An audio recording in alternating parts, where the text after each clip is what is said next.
सोचने की बात है कि एक तकरीर दुनिया को देखने का नजरिया कैसे बदल सकती है।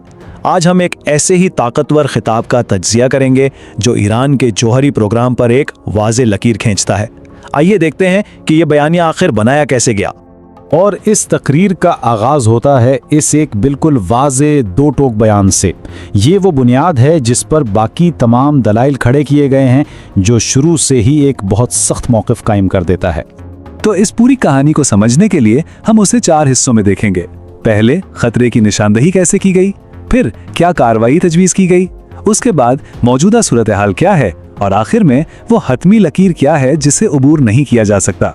तो सबसे पहले खतरा। आइए देखते हैं कि तकरीर में ईरान को एक मसले के तौर पर कैसे पेश किया गया है। किसी भी दलील को शुरू करने से पहले ये बयान माजी का हवाला देता है, मतलब ईरान की एक तवील तारीख की मनफी तस्वीर कशी करके ये मौजूदा इक़दामात के लिए ज़मीन हमवार करने की कोशिश करता है और मसले की संगीनी पर जोर देता है। अब यहाँ ये चीज़ बड़ी दिलचस्प है कि ये बयानिया किस तरह मखसूस इल्ज़ामात का इस्तेमाल करता है। ये सिर्फ उमूमी बातें नहीं हैं। अमरीकी फ़ौजियों से लेकर इलाकाई अदम इस्तेकाम तक हर नुक्ता एक ख़ास तबके को मुतासिर करने और ख़तरे को ज़्यादा ठोस और ज़ाती बनाने के लिए डिज़ाइन किया गया है। 32,000 ये सिर्फ एक अदद नहीं, ये एक जज्बाती हथियार है। इस फिगर को सामने लाकर तकरीर ईरान के अंदरूनी मामलात पर फोकस करती है, जिससे ये दलील दी जाती है कि ये हुकूमत ना सिर्फ बाहर बल्कि अपने ही लोगों के लिए भी एक खतरा है। तो इस बयान किए गए खतरे के जवाब में हल क्या पेश किया गया। अब हम तकरीर के दूसरे हिस्से की तरफ चलते हैं, यानी कार्रवाई।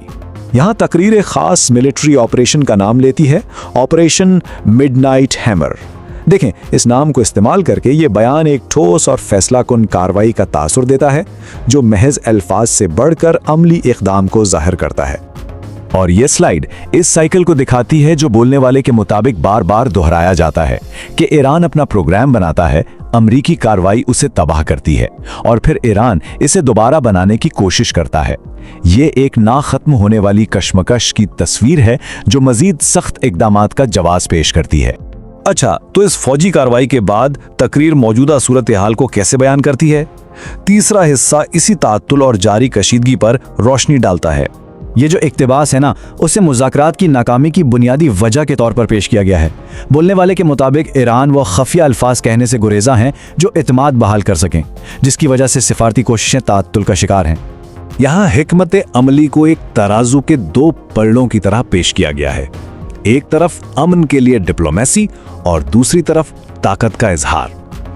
मतलब साफ है कि अगरचा अमन को तरजीह दी जाती है, लेकिन तसादुम के लिए भी पूरी तैयारी है। और अब हम आते हैं तकरीर के आखिरी और सबसे अहम हिस्से की तरफ, वो बुनियादी अल्टीमेटम जिस पर पूरी बहस खड़ी है।